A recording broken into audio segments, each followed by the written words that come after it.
الحمد لله نحمده ونستعينه ونستغفره ونعوذ بالله من شرور أنفسنا ومن سيئات أعمالنا من يهده الله فلا مضل له ومن يضلله فلا هادي له ونشهد أن لا إله إلا الله وحده لا شريك له ونشهد أن سيدنا وسندنا وحبيبنا وحبيب قلوبنا ومولانا محمدا عبده ورسوله الذي أرسله بالحق بشيرا ونذيرا وداعيا إلى الله بإذنه وسراجا وقمرا منيرا أما بعد فأعوذ بالله من الشيطان الرجيم بسم الله الرحمن الرحيم كل نفس ذائقة الموت ثم إلينا ترجعون فقال النبي صلى الله عليه وسلم الدنيا ممثلة الآخرة صدق الله العظيم وصدق رسوله النبي الكريم ونحن على ذلك من الشاهدين والشاكرين والحمد لله رب العالمين الحمد لله الله رب العالمين দরবারে লাখ কোটি শুকরিয়া জ্ঞাপন করি যে মহান আল্লাহ রব্বুল আলামিন আমাদেরকে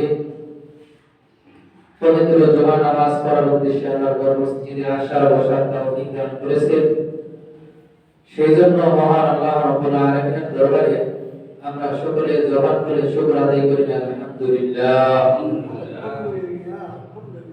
শত শত দরুদ সেই মহা মানবতার প্রতি পাঠ করি সাইয়্যিদুস সালাতিন রাহমাতুল আলামিন খাতামুন নবীয়্যিন সেই মহা মানবতার প্রতি একবার দরুদ করি সাল্লাল্লাহু আলাইহি ওয়াসাল্লাম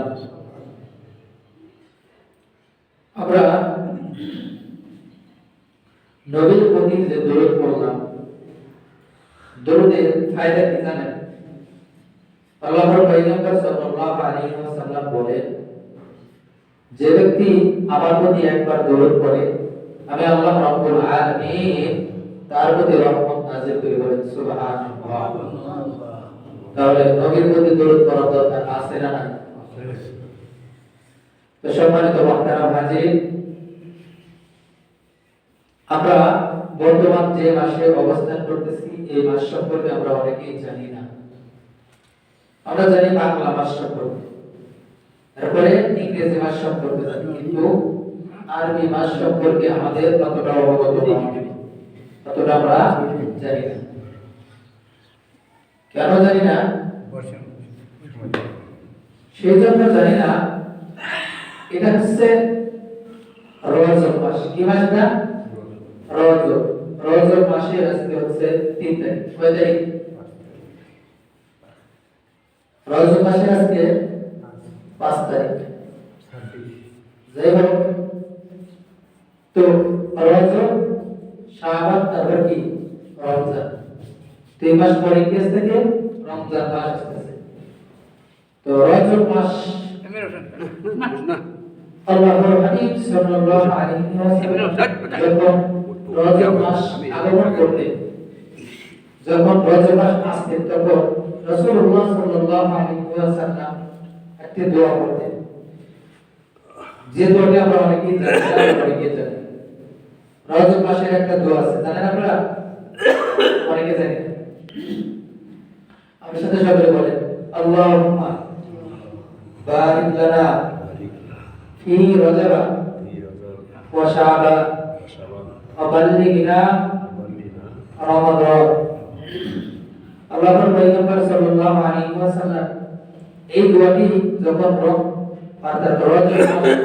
রজব মাস পদার্পণ করতেন, তখনই আল্লাহর পয়গম্বর সাল্লাল্লাহু আলাইহি ওয়াসাল্লাম এই দোয়াটি পাঠ করতেন। এই দোয়াটির অর্থটা হচ্ছে এই, আল্লাহুম্মা হে আল্লাহ বারিক লানা, আমাকে বরকত দান করেন, বরকত নাযিল করেন, ফি রজব ওয়া শাবান, রজব মাসে এবং শাবান মাসে। বলেন সুবহানাল্লাহ। কি বলছে পয়গম্বর আরবি সাল্লাল্লাহু আলাইহি ওয়াসাল্লাম? বলছে রজব মাসে এবং শাবান মাসে আমাকে বরকত দান করেন, বাল্লিগনা রমাদান, এবং রমজান পর্যন্ত আমাকে হায়াত দান করেন। বলেন সুবহানাল্লাহ। কারণ এই দুইটা মাস আছে, দুইটা মাসের মধ্যে অনেক মানুষ দুনিয়া থেকে চলে যাবে। আবার অনেকে বাকি রমজান মাস যোগতেও পারে, আবার নাও যোগতে পারে। ঠিক না? ঠিক।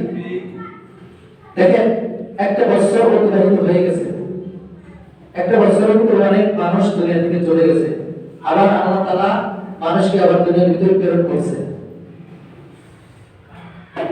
তো সম্মানিত আপনারা হাজিরিন, তাহলে রাসূলুল্লাহ সাল্লাল্লাহু আলাইহি ওয়াসাল্লাম যেহেতু রমজানুল মুবারকে বলেন যে অবাল্লিগনা রমাদান, রমজান পর্যন্ত আমাকে হায়াতে দান করেন, হায়াত দারাজ করেন। পয়গম্বর আরবি সাল্লাল্লাহু আলাইহি ওয়াসাল্লাম আল্লাহর কাছ থেকে হায়াত চাইয়া নিতেন। আর আমরা বলি কি যে আল্লাহ চাইতে পারতেন, এই যায় ঝামেলা, আবার এই দুঃখ কষ্ট, এরপরে চিন্তা চেতনা বড় ভালো লাগে, বলি না? কেন বলি? কারণ দুঃখ কষ্ট আছে বিদায় বলি।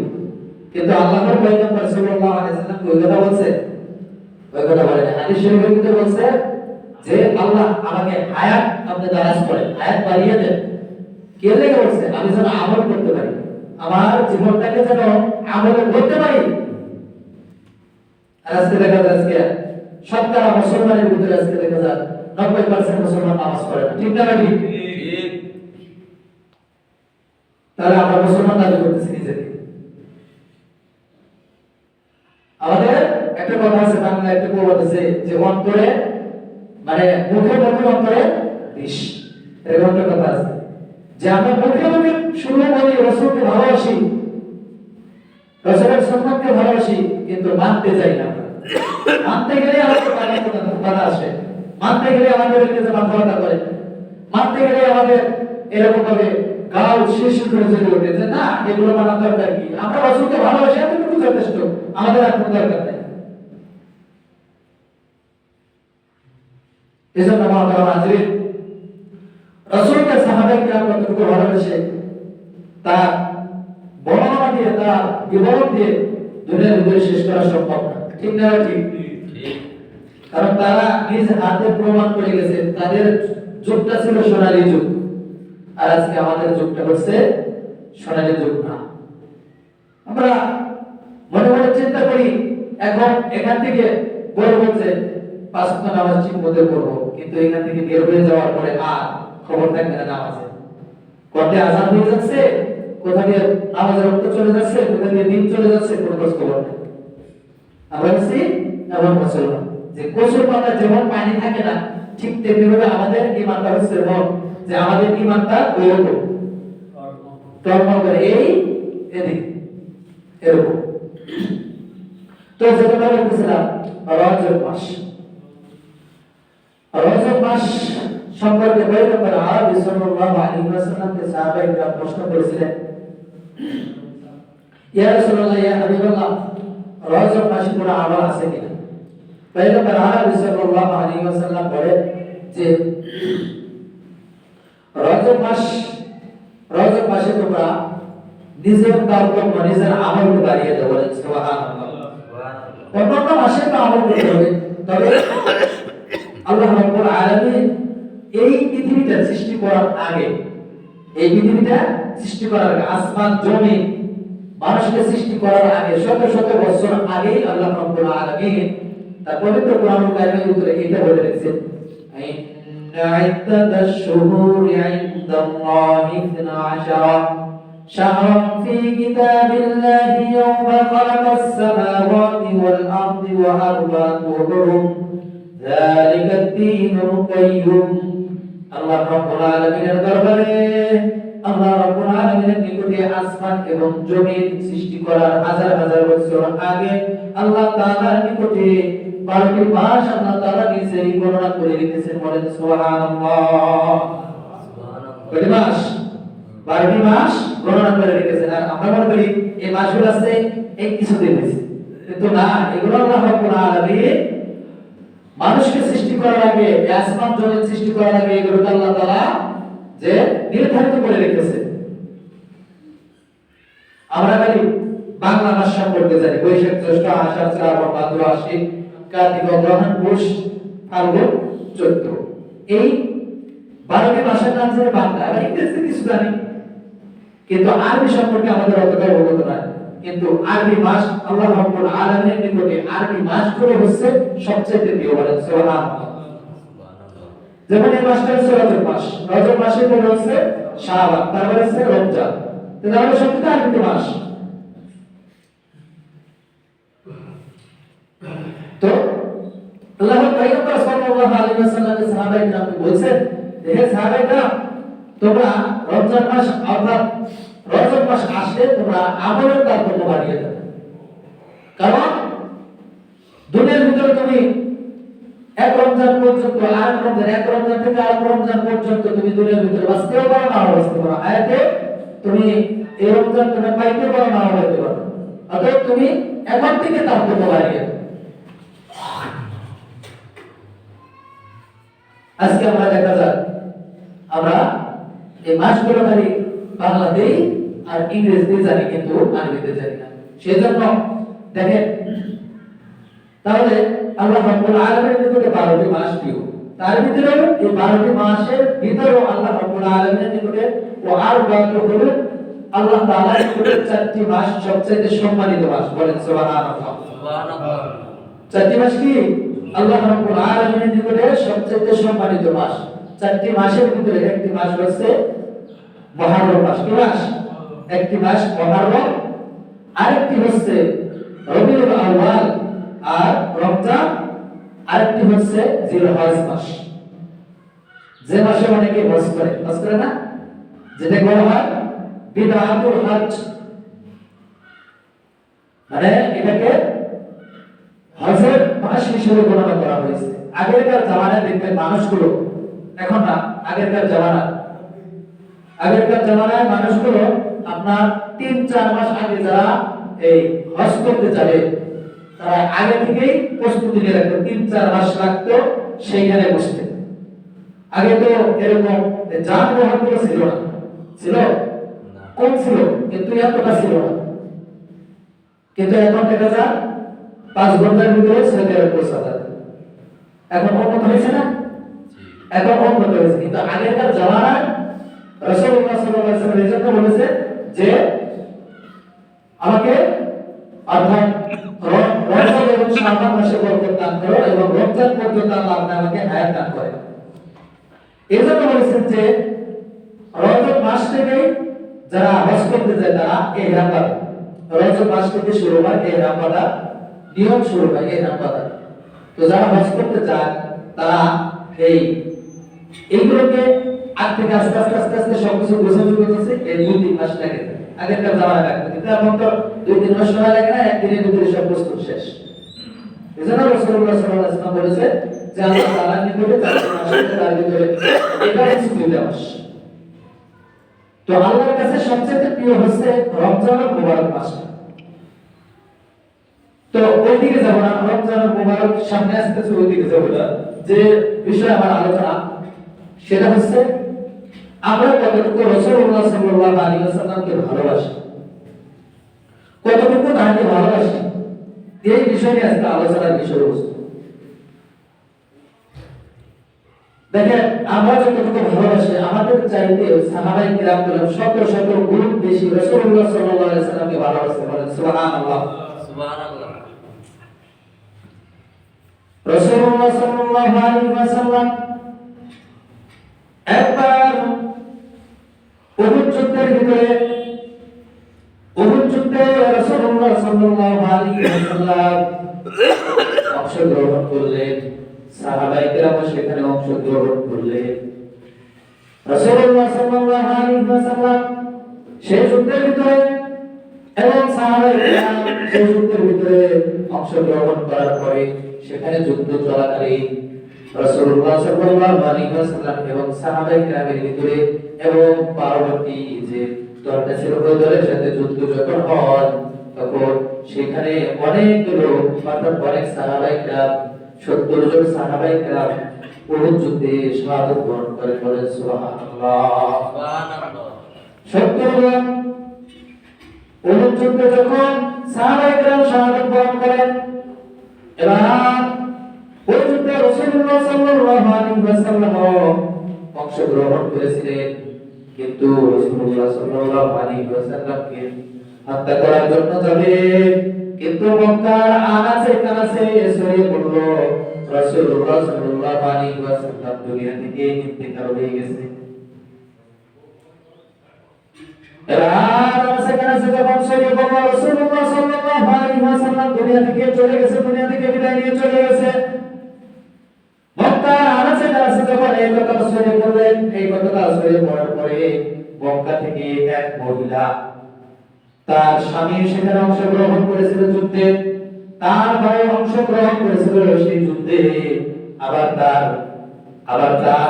এরকম ভাবে আবার তার যে বাবা আছে বাবা অংশগ্রহণ করেছিল, সুতরাং তার দিকে তিনি ভ্রুক্ষেপ করলেন না। এবার ওই ব্যক্তিটা ওই মহিলাটা এসে বলেছে যে আমার রাসূলের কি অবস্থা। এবার সাহাবায়ে কেরাম বলতেছে এই যুদ্ধের ভিতরে তোমার বাবা মারা গেছে, ইন্না লিল্লাহি বলছে, ইন্না লিল্লাহি বলার পরে আবার কিছুক্ষণ পরে জিজ্ঞাসা করতেছে আমার রাসূলের কি অবস্থা, রাসূলের কি হালত। কারণ রাসূল যদি দুনিয়ার ভিতরে বেঁচে থাকে আমার অন্তরটা আমি রাসূলকে দেখে ঠাট্টা করতে পারবো। এবার তার যে ভাই মারা গেছে, এবার বলতেছে যে এই যুদ্ধের ভিতরে তোমার ভাই মারা গেছে। এবার সেই দিকে কোনো চিন্তা করলেন না, চিন্তা একটা হচ্ছে রাসূলুল্লাহ সাল্লাল্লাহু আলাইহি ওয়াসাল্লাম যেন দুনিয়া থেকে চলে না যায়। এবার মক্কার আনাচে কানাচে যখন এই কথাটা শুনে বললেন, এই কথাটা শুনে পড়ার পরে ওই মহিলাটা আসছে, এবার ওই সাহাবায়ে কেরামকে জিজ্ঞাসা করছেন, হে আমার সাহাবায়ে কেরাম, আমার রাসূল হাবিবের কি অবস্থা। তখন সাহাবায়ে কেরাম বলতেছে ওই যে দেখা যায় রাসূলুল্লাহ সাল্লাল্লাহু আলাইহি ওয়াসাল্লাম জীবিত আছে, রাসূলুল্লাহ সাল্লাল্লাহু আলাইহি ওয়াসাল্লামকে জীবিত আছে, ওইটা দেখে তার অন্তরের প্রশান্তি, অর্থাৎ তাকে দেখে তিনি বললেন যে আনা বাদু ক্বাবলি ওয়া বাদুল মাউত, আমি এটা দেখে যদি করতে পারি আমার মা বাবা তার জন্য উৎসর্গিত হব। তাহলে বোঝে একজন মহিলা তিনি যদি রাসূলুল্লাহ সাল্লাল্লাহু আলাইহি ওয়াসাল্লামকে এতটুকু ভালোবাসতে পারেন, আজকে দেখা যায় আমরা মুসলমান আমরা কতটুকু ভালোবাসি। এবার মুসলমান ভাইরা, তাহলে সাহাবায়ে কেরাম আলাইহিস সালাতু ওয়াস সালাম, সাহাবায়ে কেরাম রাদিয়াল্লাহু তাআলা আনহু নবী করিম সাল্লাল্লাহু আলাইহি ওয়াসাল্লাম বললেন যে তাহলে এই রজব মাসে তুমি তোমার যে আমলের তারতম্য বাড়িয়ে দাও, আমলের তারতম্য বাড়িয়ে দিলে দুনিয়ার ভিতরে কয়দিন আর দুনিয়ার ভিতরে বেঁচে থাকবা, দুনিয়া থেকে তো একদিন বিদায় নিয়ে চলে যেতে হবে, ঠিক না? ঠিক তাই কেন দুনিয়ার ভিতরে থাকবো? দুনিয়ার ভিতরে ছেড়ে থাকবো কেউ না, সকলকে চাইতে হবে না, সবাই তো চলে যাবো। আমার বাপকে যারা ছিল, আমার পূর্বপুরুষ যারা ছিল, তারা তো দুনিয়া থেকে আজকে নাই, আছে? আমাদেরকে এক সময় যেতে হবে। কোন নাস্তিক যায় তো ভাই সুম্মা ইলাইনা তুরজাউন, প্রতিটা প্রাণীকে মৃত্যুর স্বাদ গ্রহণ করতে হবে এবং প্রতিটা মানুষকে মৃত্যুর পেয়ালা পান করতে হবে। ওয়া ইলাইনা তুরজাউন, এবং আল্লাহ রাব্বুল আলামিন বলেন আমার নিকটে ফিরে আসতে হবে।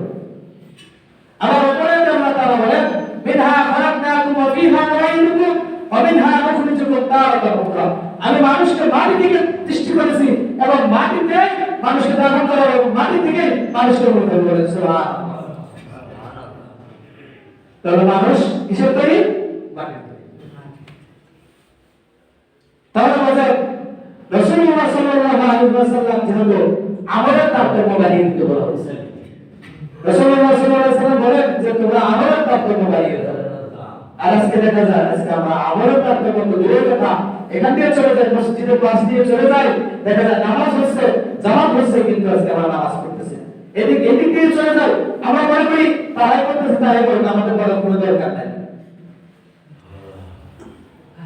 কিন্তু ভাই একদিন আপনাকে মরতে হবে, একদিন আপনাকে এই দুনিয়া থেকে চলে যেতে হবে, তখন আপনি কি হিসাবটা দিবেন, কি জবাবটা দিবেন? একবার রাসূলুল্লাহ সাল্লাল্লাহু আলাইহি ওয়াসাল্লামের নিকটে জিবরাইল আলাইহিস সালাতু ওয়াস সালাম আসেন। কে আছে? জিবরাইল আলাইহিস সালাতু ওয়াস সালাম। জিবরাইল আলাইহিস সালাতু ওয়াস সালাম রাসূলুল্লাহ সাল্লাল্লাহু আলাইহি ওয়াসাল্লামের নিকটে ওহী নিয়ে আসেন সর্বদা। এবার আসার পরে জিজ্ঞাসা করতেছে, ইয়া রাসূলুল্লাহ, ইয়া হাবিবাল্লাহ, তো আল্লাহ তাআলা আপনাকে আমাকে পাঠিয়ে দিয়েছে, তো আপনাকে সালাম জানাইছে, অতএব আপনি দুনিয়ার ভিতরে থাকবেন কিনা চলে যাবেন এটা আপনি দেখবেন। আপনি বলেন যদি থাকে তাহলে আল্লাহ তাআলার হুকুমে আজরাইল আসবে, আর যদি আপনি দুনিয়া থাকতে চান তাহলে আসবে না। এবার রাসূলুল্লাহ সাল্লাল্লাহু আলাইহি ওয়াসাল্লাম বলতেছে যে আল্লাহ তাআলার হুকুমে আজরাইল ডাকবে। তখন আজরাইল আলাইহিস সালাতু ওয়াস সালাম আসার পর জিজ্ঞাসা করছে, ইয়া রাসূলুল্লাহ, ইয়া হাবিবাল্লাহ, সালাম দিন, আসসালামু আলাইকুম ওয়া রাহমাতুল্লাহ। ঘরে প্রবেশ করছে। ঘরে প্রবেশ করার পর জিজ্ঞাসা করতেছে যে আল্লাহ তাআলা আমাকে পাঠিয়েছে আপনার জান কবজ করার জন্য, আপনি কি বলেন?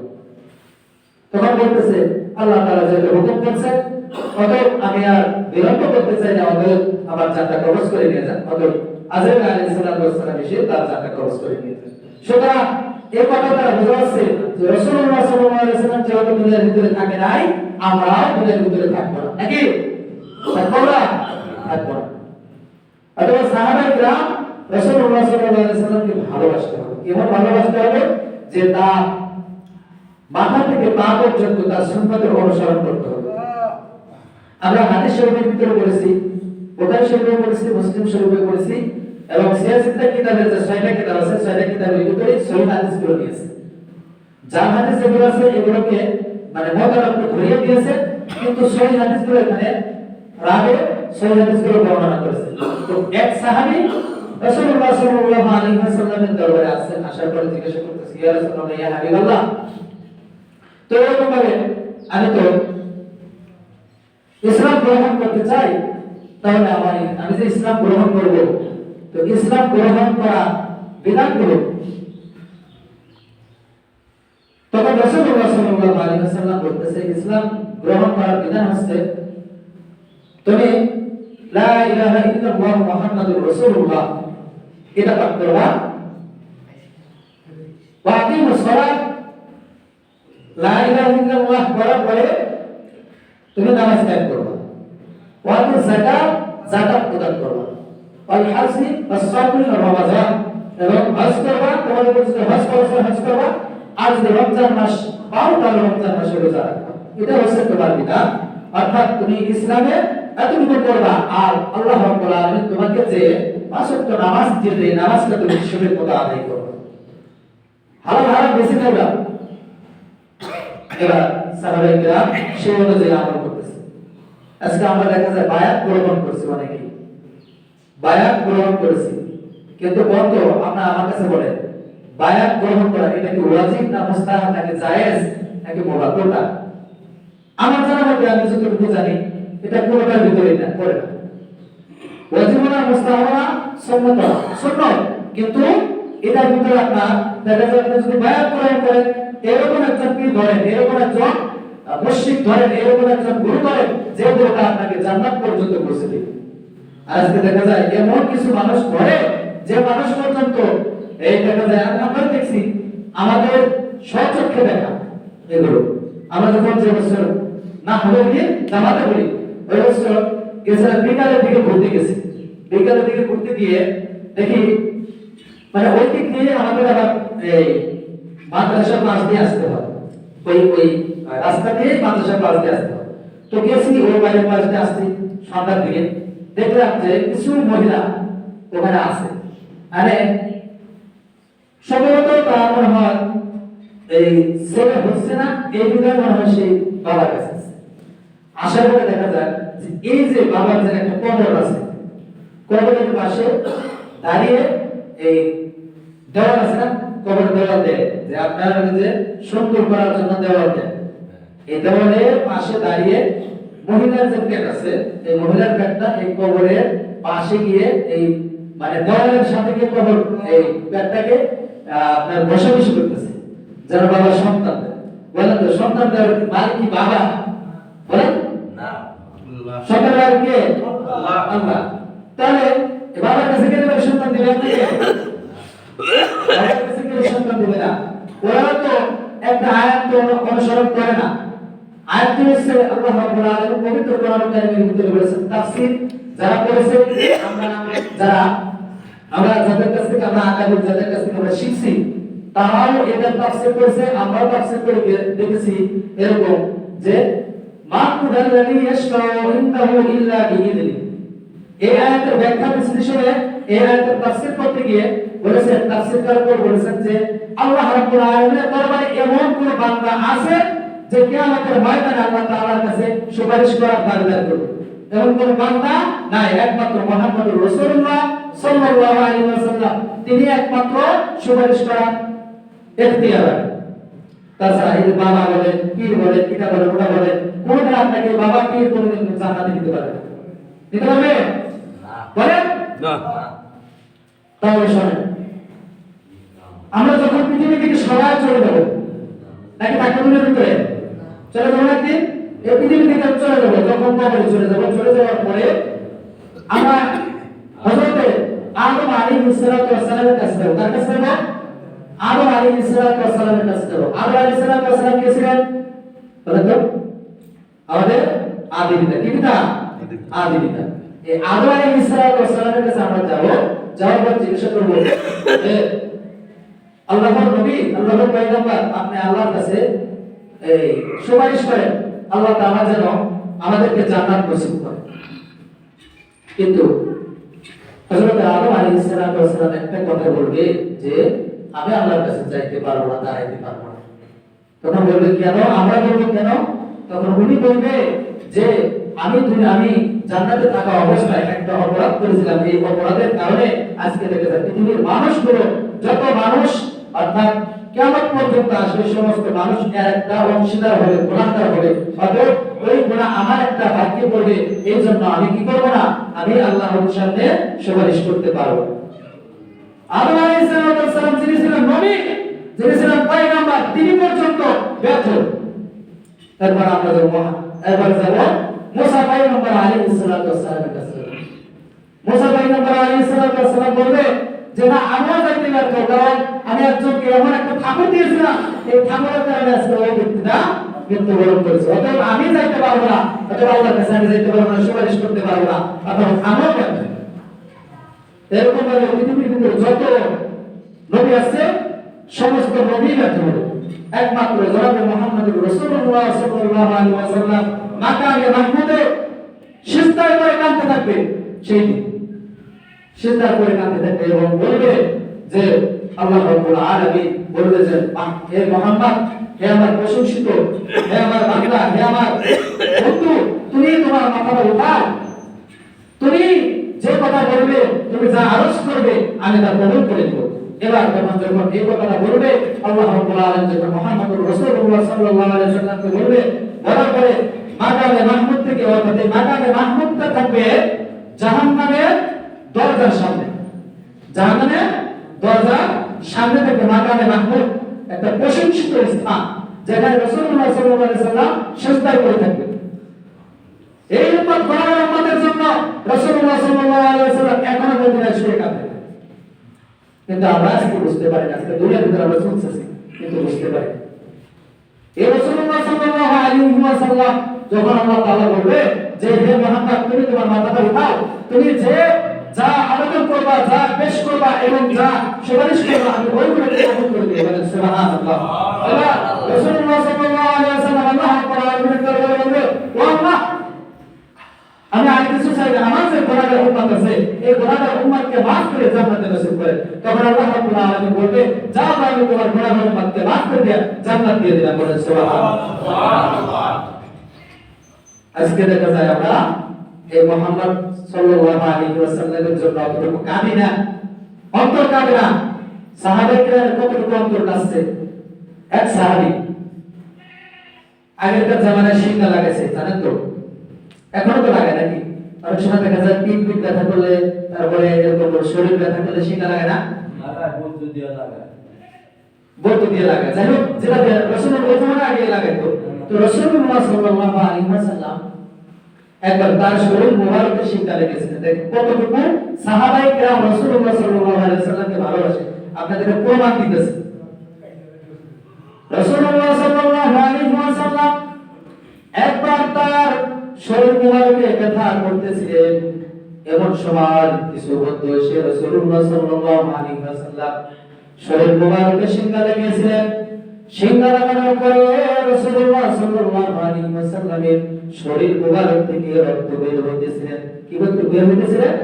রক্ত। অর্থাৎ শিঙ্গা লাগিলে রক্ত বের হয় না? রক্ত বের হয়। রাসূলুল্লাহ সাল্লাল্লাহু আলাইহি ওয়াসাল্লামের শরীর মোবারক থেকে যখন রক্ত বের হয়, হযরত জুবাইর রাদিয়াল্লাহু তাআলা আনহুকে বললেন, ও জুবাইর আমার শরীর মোবারক থেকে যে রক্ত বের হয়েছে এই রক্তগুলো তুমি কোথাও দাফন করে দিয়ে আসো।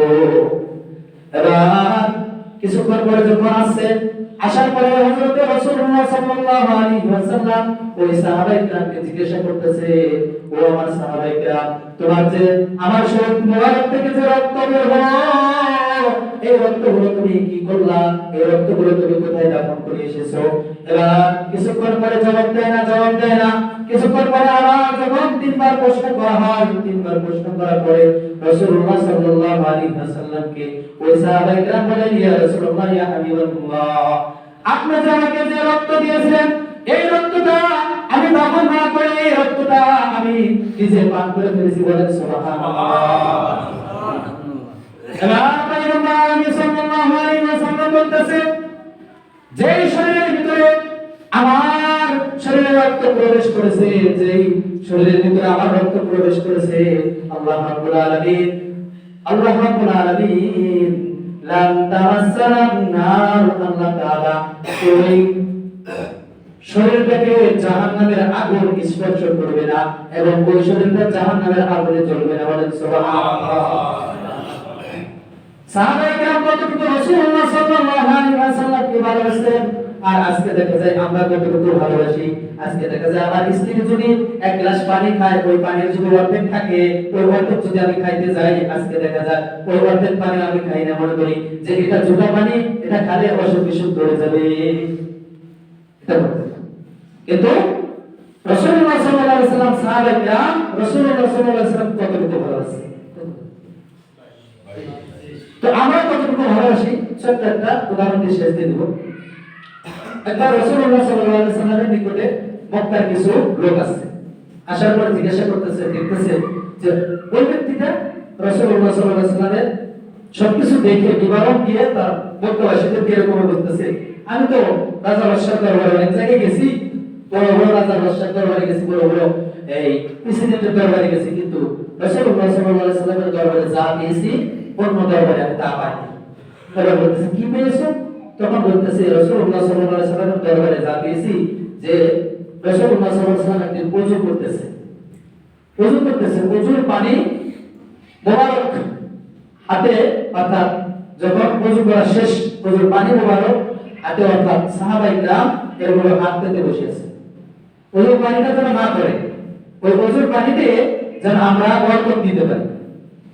এটা এই ব্যক্তিকে মক্কার কাফেরদেরকে বলছে যে তাহলে রাসূলুল্লাহ সাল্লাল্লাহু আলাইহি ওয়াসাল্লামের এক ফোঁটা পানির জন্য, রাসূলুল্লাহ সাল্লাল্লাহু আলাইহি ওয়াসাল্লামের এক ফোঁটা এই বরকত লাভের জন্য তারা এক ফোঁটা পানিটাকে তারা তাদের গায়ে মেখে দিতে, তাদের থুতুটাকে গায়ে মেখে দিতে।